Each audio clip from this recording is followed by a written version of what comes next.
নমস্কার, সুস্মিতা ইজি রেসিপিতে সকলকে স্বাগত। আজকে আমার রেসিপি হচ্ছে আমদই রেসিপি। এখন তো প্রচণ্ড গরম, তাই আশা করি আপনাদের কাছে এই রেসিপিটা খুব ভালো লাগবে।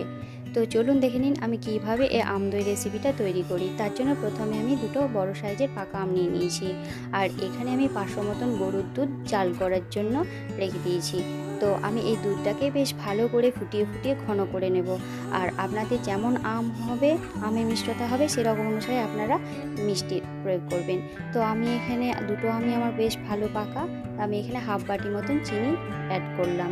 তারপর বেশ ভালো করে দুধটাকে ফুটিয়ে ফুটিয়ে আমি ঘন করে নেব, কারণ ঘন দুধ হলে কিন্তু দইটা খেতে বেশি ভালো লাগবে। তো আমার দুধটা ঘন হয়ে গেছে, বা গ্যাসের ফ্লেমটা অফ করে আমি ঠান্ডা করার জন্য রেখে দিলাম। আর এখানে আমি দই বীজও নিয়ে নিয়েছি, আর সেটা জল ঝরানোর জন্য আমি রেখে দিলাম। আর এখানে দুটো পাকা আম নিয়েছিলাম, সেই পাকা আমের পাল্পগুলো আমি এইভাবে চামচের সাহায্যে বের করে নিচ্ছি। তারপরে সমস্ত পাল্পগুলো বের করে নেওয়া হয়ে গেলে আমি এখানে মিক্সার গ্রাইন্ডারে ভালো করে পেস্ট করে নেব। তারপর পেস্ট হয়ে গেলে সেটাকে ভালো করে ছাঁকনির সাহায্যে ছেঁকে নেব।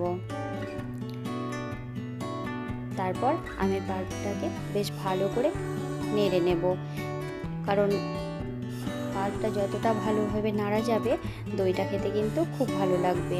তো আমের পাল্পটা যখন বেশ ভালোভাবে ঘন হয়ে আসবে, তখনই কিন্তু গ্যাসের ফ্লেমটা আমি অফ করে ঠান্ডা করার জন্য রেখে দিলাম। আর এখানে দুধটা কিন্তু খুব ঠান্ডা করলে হবে না, বা খুব গরম থাকলে হবে না, কুসুম গরম থাকবে, এরকম অবস্থাতেই বাকি অংশগুলো মেশাতে হবে। আর আমের পাল্পটা একদম পুরোপুরি ঠান্ডা করে নিতে হবে। আর এখানে যে দই বীজটা ছিল সেটাকেও ভালো করে আমি ফেটিয়ে নিলাম। তারপর সমস্তটা ভালো করে এর মধ্যে দুধের মধ্যে দিয়ে আমি বেশ ভালো করে নাড়াচাড়া করে নেব।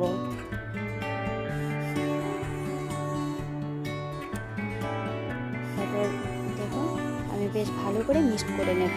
তারপর মিক্সড করা হয়ে গেলে আমি এখানে প্লাস্টিকের বাটিতে দই জমানোর জন্য দিয়ে দিলাম।